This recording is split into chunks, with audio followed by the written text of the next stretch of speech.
Welcome back to chemistry class in your home. This is Mrs. Schroeder, and we're going to talk about section 3 in chapter 1 today, talking about how matter is classified. Our objectives today, as you can see, we're going to talk about elements and compounds, how to classify things, how to tell the difference between a mixture and a compound. So starting with matter, some of you have heard the term atoms. You know what an atom is, you think you know what an atom is. Correct definition for it would be the smallest unit of an element that maintains the properties of that element.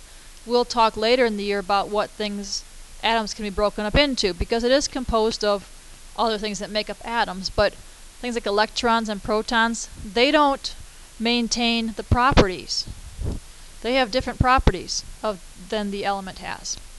Now, all matter is composed of about 110 different types of atoms, different kinds of elements, basically, combined in different ways.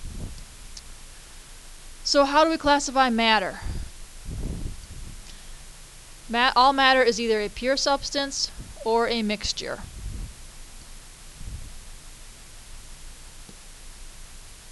And to kind of show you in a graphic form, if it's matter, which means if it has mass and volume, it's either a pure substance or a mixture. So anything that you see, that you can touch, that you can smell, anything that has mass and has volume is either pure substance or a mixture. So that brings the question of what is a pure substance? Well, it is something that has definite physical and chemical properties. So this is something that always has the same properties.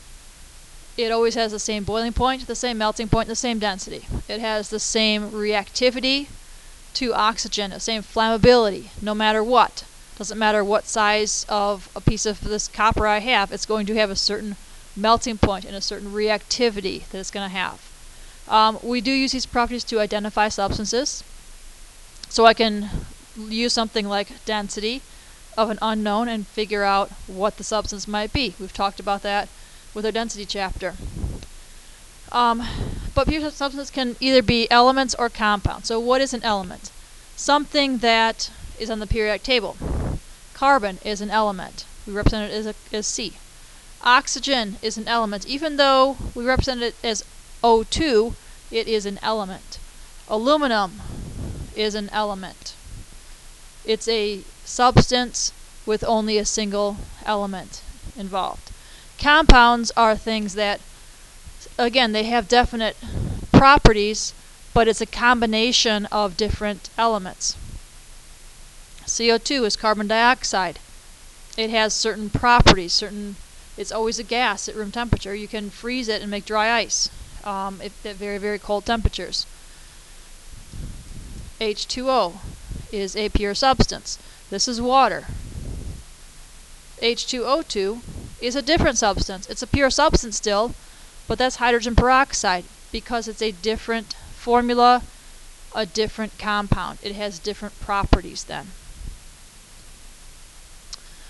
Mixtures are things that are a combination. When I take two or more substances and I combine them, but not chemically.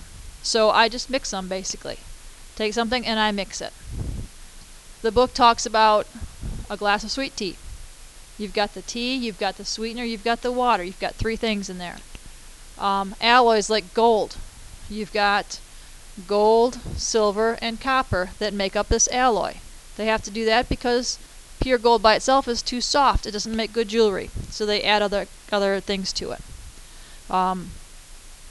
Other examples, if you can imagine other examples, Kool-Aid is one I've come up with. Okay, sugar, the packet, the water. Okay, air is a mixture. It's got nitrogen and oxygen in different combinations. Water vapor, carbon dioxide vapor, different things in air. But they're not chemically combined. If I get air cold enough, I can separate the different pieces of air out, the oxygen from the nitrogen, if I wanted to get those separate. So things that are combined, chemically combined, are called mixtures. A couple important notes about mixtures. Composition is not always the same. So some people like their Kool-Aid really sweet, and some people like it not so sweet. So the recipe calls for 1 cup of sugar and 1 packet in a pitcher of water. Now some parents might say, I want to cut back my kid's sugar, and I'm only going to put 3/4 of a cup in there. It's still Kool-Aid. Maybe it doesn't taste quite as sweet, but it's still Kool-Aid. Kid gets a hold of it and says, I'm not letting Mom make it again because she cut my sugar down. I'm putting 1.5 cups in there because it was really weak last time. So now you still have Kool-Aid, but it's got a different composition, different amount of sugar. I've heard people that like to put in 2 packets instead of 1. Maybe they like to mix their flavors or just like a stronger flavor. It's still Kool-Aid. Again, different compositions, not always the same. Another important point about mixtures. Since mixtures are mixed together, not chemically but just physically mixed together, it's something that can be separated by physical properties. So I can use properties like boiling point. That's a physical property. I can use that to separate water and salt. Water boils at 100 degrees Celsius. Salt boils at about 800 degrees Celsius. So it's going to be hotter. So I can get water to 100 degrees, remove all the water, and I'm left with salt. You can use things like particle size. So I can take water and I can pour it through a filter, something like a coffee filter would be an example, to remove the dirt. Dirt is large.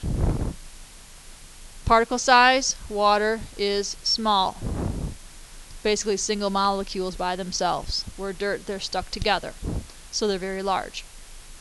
So particle size, again, is something that you can use to separate things with. Okay.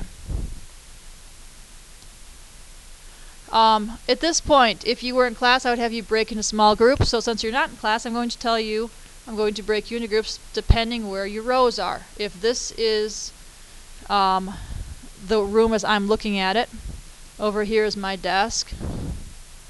Here's the front of the room. If you are in this set of rows, you're going to look up elements. If you are in the second set of rows, you're going to look up molecules. The third set of rows will be allotropes. Next one will be compounds. Next one will be heterogeneous mixtures. And the last group is going to, if you're on the end here next to the wall, you're going to look up homogeneous mixtures. So what are you planning to look up? Well, there's 3 things. You want the actual definition of it, examples from the book, and then I want you to come up with your own examples. You're going to share these in class tomorrow with your row. So each group, each row is going to get together and talk about what you came up with for your own examples. And I want to see which group has the best of their own examples. So each group will have a chance to finish this chart up, and then everybody's going to have a chance to write down what other groups came up with. So that's basically in a nutshell the whole idea of section 3. Just different properties of materials. We're going to go into some separation techniques and talk about those in class. But that's it for this video. So take your notes, make your summary, and we'll see you in class. Goodbye.